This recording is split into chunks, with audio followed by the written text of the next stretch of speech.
Johan, of course, Minister Shabane, being a high-profile person, I guess, has drawn attention to, to the issues of road safety in South Africa. But as we know, this is a daily occurrence. I mean, this just sort of is the tip of the iceberg. And I just, for example, I mean, I just want to read out. I mean, we get daily press releases, from ER24 emergency services. Just in the last 24 hours, we've had incidences. 6 people tragically losing their lives on the N14 near Ventersdorp that happened yesterday. A man killed, injured yesterday when a bakkie and a truck collided head-on. That was in the west of Johannesburg. And then 16 people injured after a minibus overturned on the R23 in Brakpan. That happened this morning. Now, there's definitely a theme in a lot of these accidents, and that involves minibuses and trucks. We also know about the issue with overcrowded bakkies, unsecured bakkies. What's being done about this? What role are you guys playing in creating awareness around this? How do we change this culture? A very important point you're making is that there is definitely a problem with driving culture, our mindset around driving. We refer to about 40 fatalities daily on our roads, but that does not take into account the numerous amounts of people injured or permanently disabled from vehicle crashes. 40 is just the number of fatalities. Now, if we look at, first of all, what are the causes behind these crashes? We can say that that is the good news, about 85% is human error. And that's something we can address. About 10% is vehicle error, and a very small part, about 5%, is environmental factors. The bad news is that this is not something which is going to change overnight.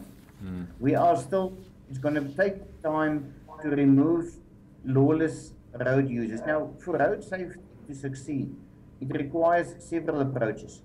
Education of a part that we do on the Arrive Alive website is only a small part. A big part is enforcement. There's also part engineering, and then there's a part evaluation. We always talk about the 4 E's or the 5 E's, which are enforcement, engineering, education, evaluation, and encouragement. Now, I believe in South Africa, the biggest part is to be played by enforcement. We need visible, effective enforcement, and not only enforcement, also drivers must know that there is a consequence to their actions. It doesn't help that we talk about don't drink and drive, but only about 11% of drunk driving charges or people arrested for drunk driving is sentenced. That's a real problem that we have. It doesn't help to advocate obeying the rules of the road, and people think that with a few extra rand in their pocket, they can get away if they are caught. We need to root out corruption, and we need visible, effective enforcement. The other stuff is around engineering to ensure that the roads are safe, to ensure that we don't have potholes on our roads, so people don't drive left and right to miss potholes.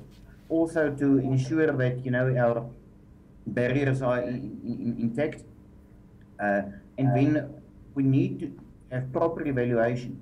Unfortunately, in South Africa at the moment, I believe the Road Traffic Management Corporation last revealed the road fatality data, the full year reports in 2011. I would love to see us analyze more crashes more effectively, so we know exactly what is the percentage of head-on collisions, of illegal overtaking, what are the natures of the crash, is it side swipes, is it rear-end collision? I think we need much more effective data available to make informed decisions as well.